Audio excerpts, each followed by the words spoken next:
Bienvenidos sean mis curiosos cuervos. Si es la primera vez que vienen por aquí, me presento. Me dicen Ursa y soy quien les va a relatar las historias más impresionantes que puedan haber escuchado. Tengo que admitir que los extrañé mucho. Bienvenidos a las personitas que recién están llegando, que se están uniendo al canal. Y hola a todos de nuevo, a los que no veo hace mucho. Y les doy todo mi amor porque los he extrañado a mis cuervos. El día de hoy les traigo un video que tengo preparado hace mucho, al menos la investigación, y que me emocionó mucho cuando escuché la historia. Hoy vamos a hablar de una mujer que se enamoró de una forma tan intensa y tan tóxica que terminó teniendo la intención de envenenar a todo un pueblo. ¿Curiosos? Los invito entonces a quedarse. Pero antes, recuerden suscribirse al canal. Tengo Twitter, tengo Instagram y por ahí es donde más activa estoy y por donde subo las novedades. Prontito vamos a llegar a los 500 suscriptores y seguramente por Instagram es por donde voy a dejar las dinámicas posibles para los 500 suscriptores. Sin nada más que agregar, los invito a ponerse cómodos y a escuchar las historias que esta noche no les van a dejar apagar la luz antes de irse a dormir.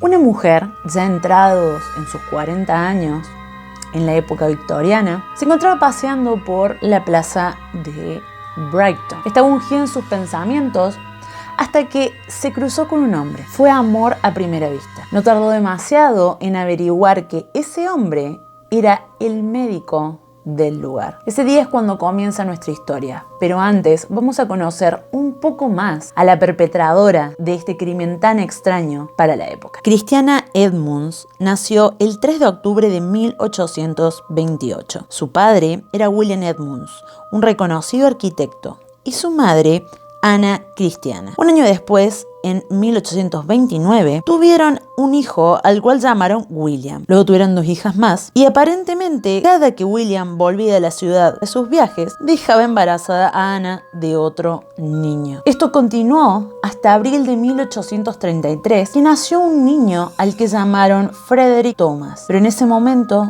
todo comenzó a desmoronarse. A los 16 meses de edad, Frederick falleció. Tuvieron otra hija luego, pero ella solamente se mantuvo con vida hasta los 3 meses. En 1840, William comenzó a tener menos oportunidades de trabajo. El dinero comenzaba a escasear, tenía que comenzar a educar a sus hijos en casa. Los menores quedaron a cargo de Anna, su esposa, mientras que los mayores, William y Christiana, fueron enviados a internados. Durante sus estudios, Christiana fue educada en gramática inglesa y francesa, danza, música, postura, etiqueta, todo lo que fuera necesario para ser una buena esposa. En 1842, Christiana se egresa de este internado regresando a casa y conociendo un nuevo hermano llamado Arthur. Pero las cosas siguieron desmejorando, al punto en el que los Edmund tuvieron que vender su segunda vivienda para poder sobrevivir. Esto enfureció muchísimo a William padre, porque él había creado esa casa. Poco a poco, los ataques de ira del papá de Christiana se hicieron más y más fuertes, al punto de la enajenación mental, terminando por evidenciar que lo que padecía el arquitecto era una enfermedad mental. Como sabrán o recordarán de casos como el de Jack el Destripador, les dejo por las dudas el link al video que está en el canal. La sífilis es una enfermedad que en sus estadios finales comienza a afectar el cerebro del paciente. Se trata de una enfermedad de transmisión sexual que era muy común en esa época y de hecho era uno de los factores que mayor mortalidad provocaba en la población. En su tramo final, la sífilis provocaba alucinaciones, violencia e incluso psicosis. Era evidente que el caballero William adquirió esta enfermedad en uno de sus viajes, dejando en total evidencia que había engañado a su esposa. Un año más tarde, William fue ingresado en un manicomio en las afueras de Londres, pero un año más tarde se le dio de alta. No porque estuviera curado, sino que se supone que la familia no podía costear los gastos médicos de este internado. 8 meses más tarde se lo vuelve a ingresar al psiquiátrico y el 15 de marzo de 1847, William termina falleciendo. Anne, sola, desamparada, con sus hijos a cargo, con una reputación manchada por el engaño, se tuvo que hacer cargo de toda su descendencia, sumado al hecho de que la enfermedad mental de su marido también le daba una connotación negativa a la familia, y a esto se le sumaba el fracaso del negocio de su marido. La pobre mujer en esta época se las tuvo que arreglar sola, encima estaba muy mal visto que una mujer no estuviera casada, por más que fuera viuda, y no solamente afectaba a la viuda, sino a los hijos, porque ninguna familia de buen porte querría casar a sus herederos con una familia que básicamente estaba en desgracia. Un año más tarde, la familia se mudó a una pequeña casita. Entre tanto, William estudiaba medicina en Londres. Luisa también estaba allí trabajando como institutriz y viviendo en casa de su patrona. Un tiempo después de asentarse en su nuevo hogar, Christiana comenzó a tener ataques de pánico, siendo diagnosticada con histeria. Poco después, el menor de la familia, Arthur, comenzó a mostrar síntomas de demencia y de epilepsia, terminando por ser ingresado en una institución psiquiátrica.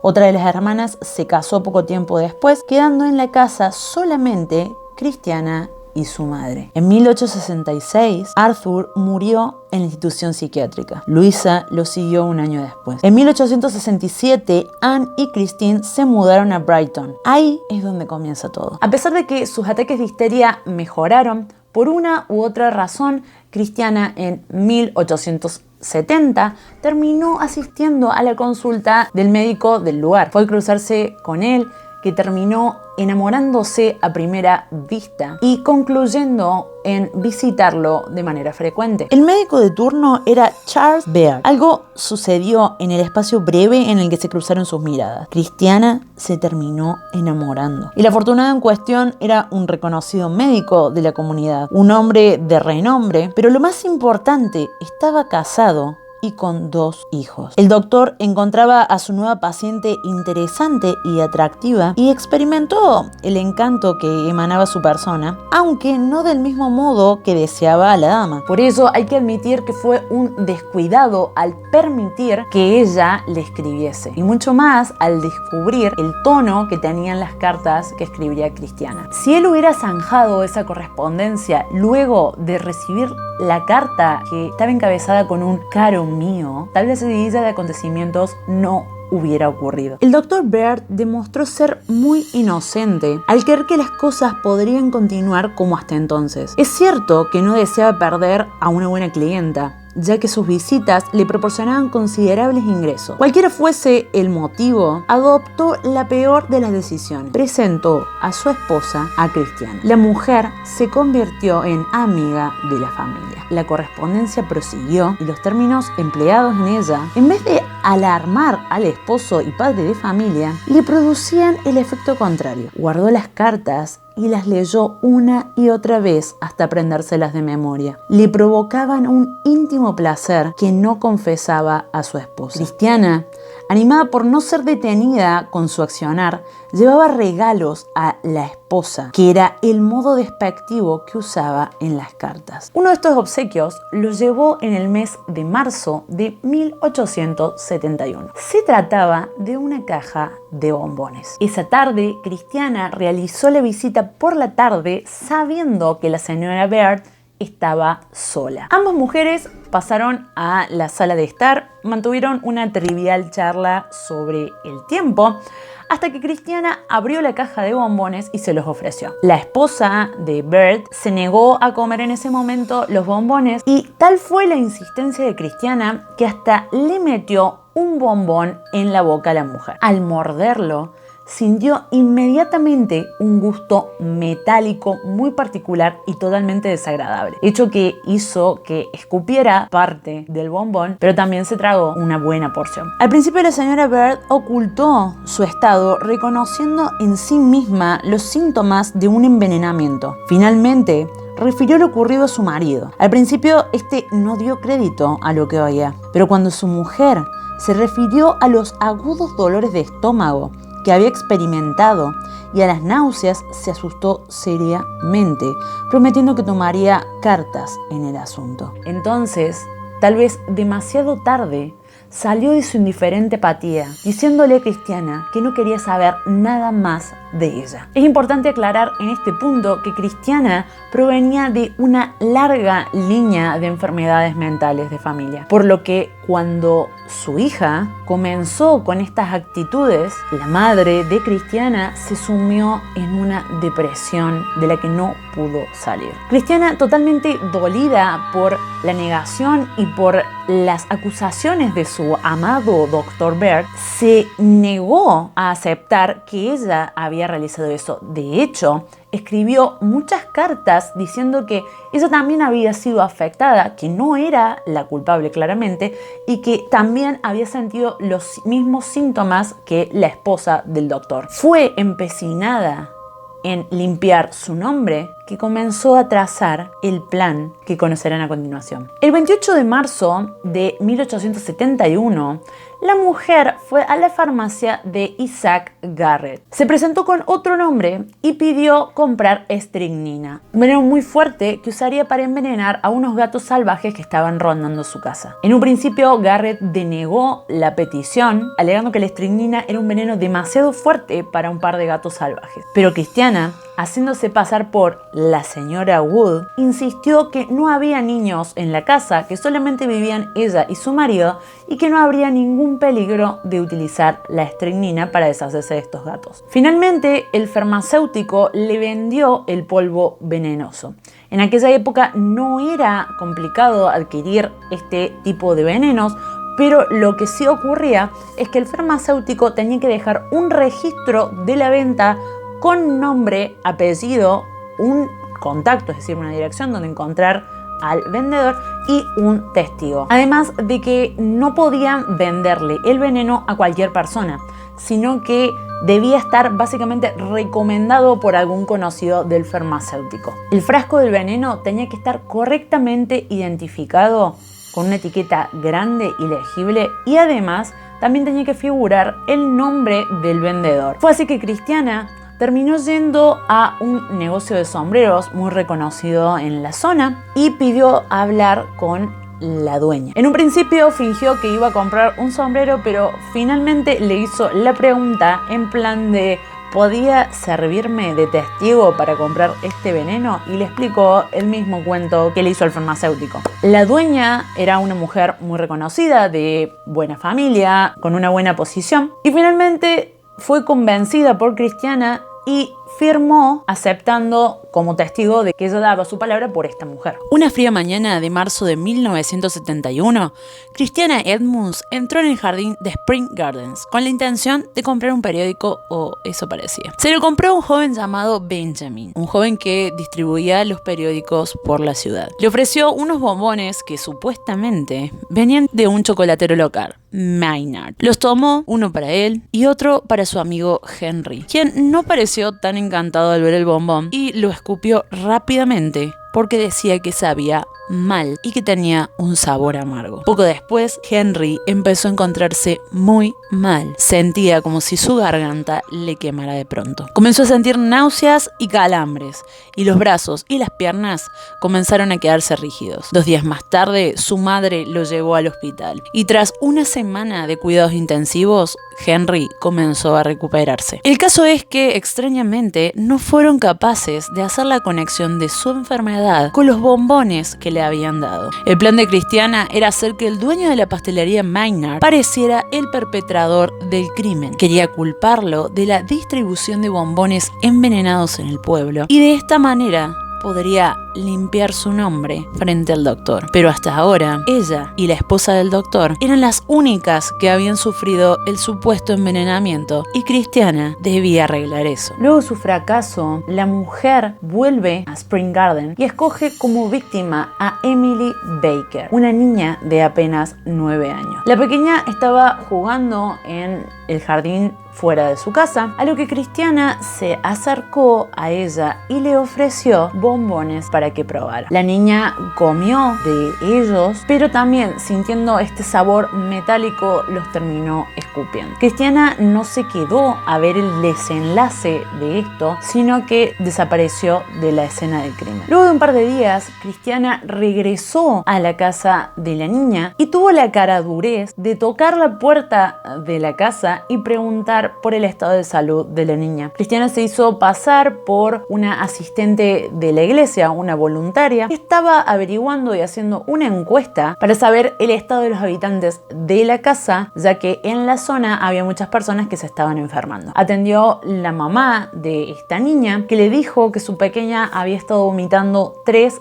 días seguidos, pero que ya se encontraba bien. Que lo que había ocurrido era que una extraña mujer se había acercado, le había dado unos bombones y luego de ello se había descompuesto. Ahora la madre quería saber quién era esta extraña mujer. Cristiana, al oír esto, trató de despedirse lo más rápido posible y de alejarse de la zona antes de que la niña pudiera verla y reconocerla. En este momento Cristiana se dio cuenta que su plan no estaba saliendo como ella quería. Así que reorganizó el plan y empezó a pagar a chicos jóvenes que conocía en la calle para que fueran a la pastelería de Maynard y compraran bombones para ella. Cuando los jóvenes volvían con los bombones, los intercambiaba por unos envenenados sin que los chicos lo notaran.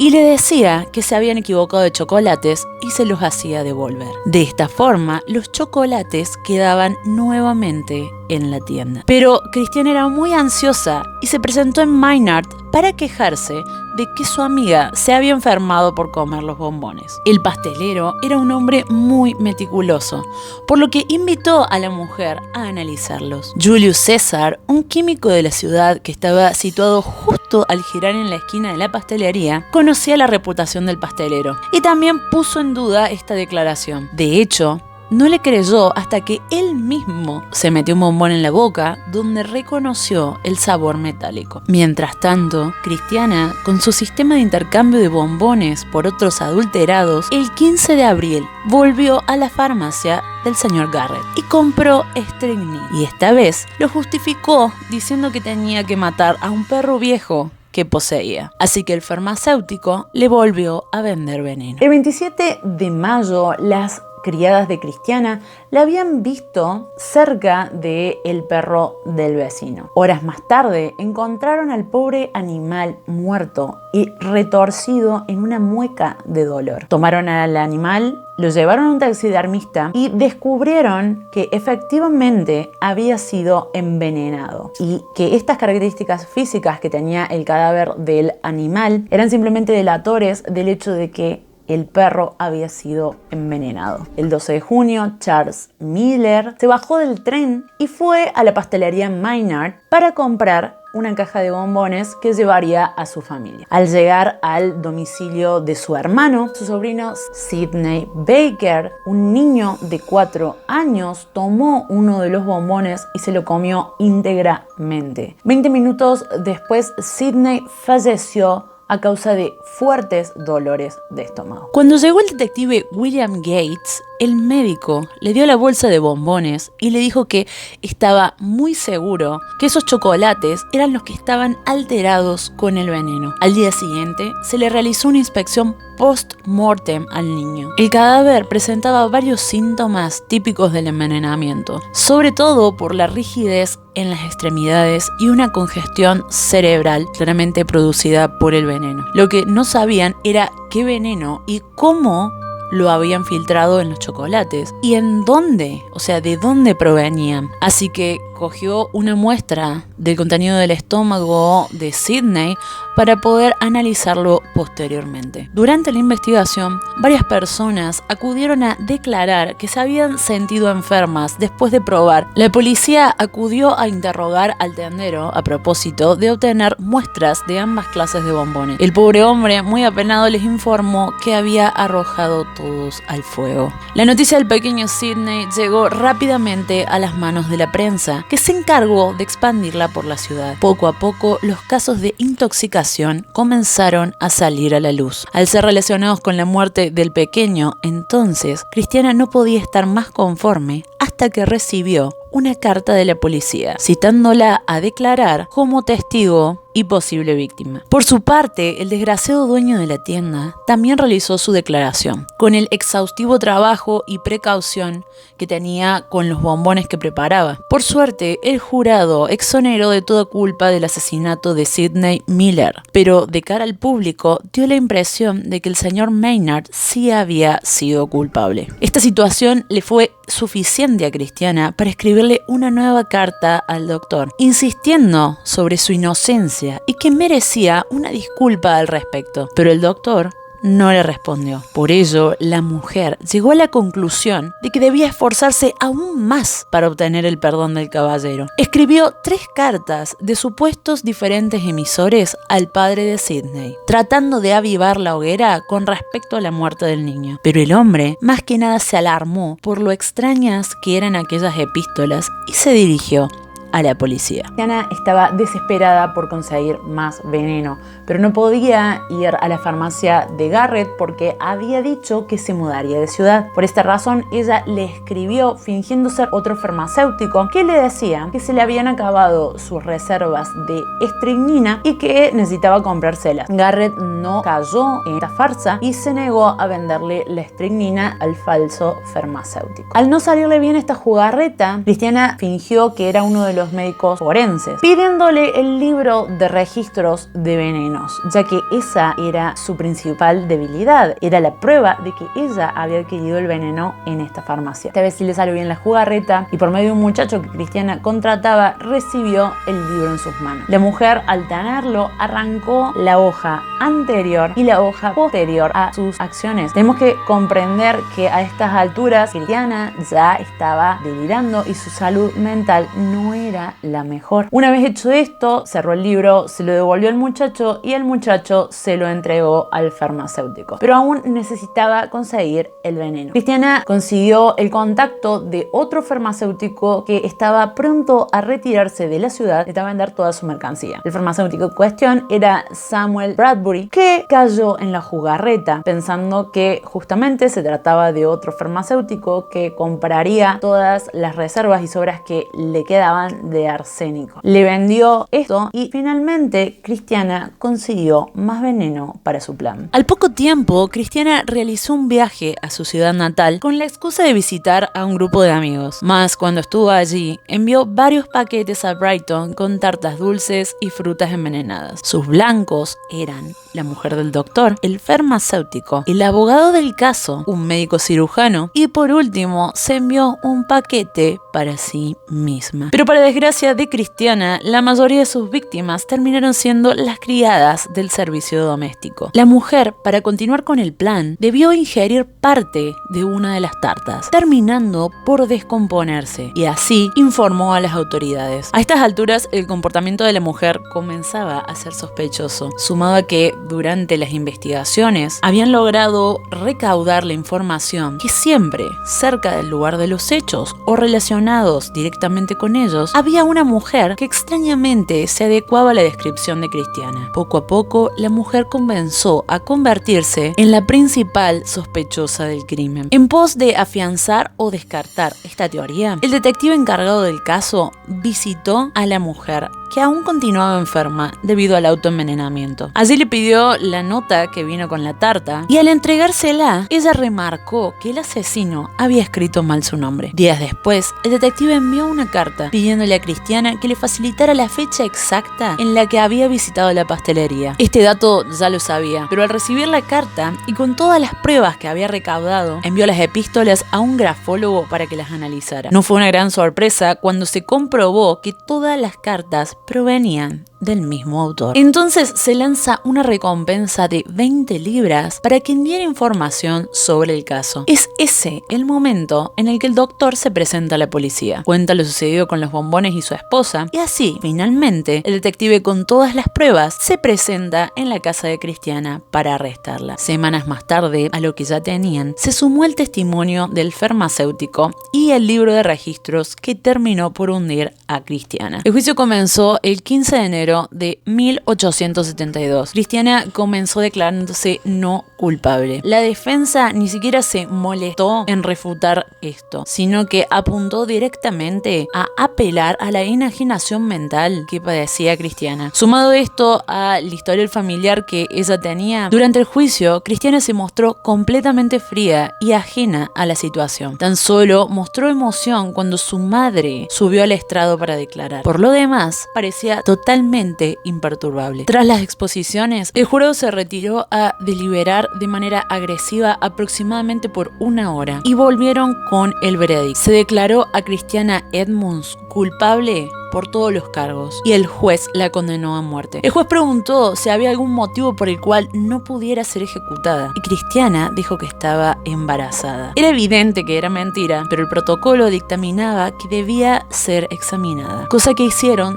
12 expertas matronas y declararon que efectivamente Cristiana no estaba embarazada. De modo que se prosiguió con su condena. Mientras esperaba, su caso terminó por tener un gran alcance nacional, haciendo que se recibieran muchas peticiones en contra de la pena de muerte, ya que consideraban que esta mujer estaba obviamente desquiciada. Luego de esto se realiza una nueva pericia por parte de médicos especialistas que terminaron confirmando que Cristiana efectivamente no gozaba de una buena salud mental. Debido al estado psicológico de Cristiana, se le terminó retirando la pena de muerte, pero en lugar de ello fue ingresada a un psiquiátrico llamado Broadmoor el 15 de junio de 1872. Cristiana pasó más de 30 años encerrada en el manicomio, falleciendo en 1907, totalmente segura de que ella era una dama de buena cuna, de alta alcurnia, que había sido encerrada en ese lugar por gente malvada que no quería que ella revelara sus secretos.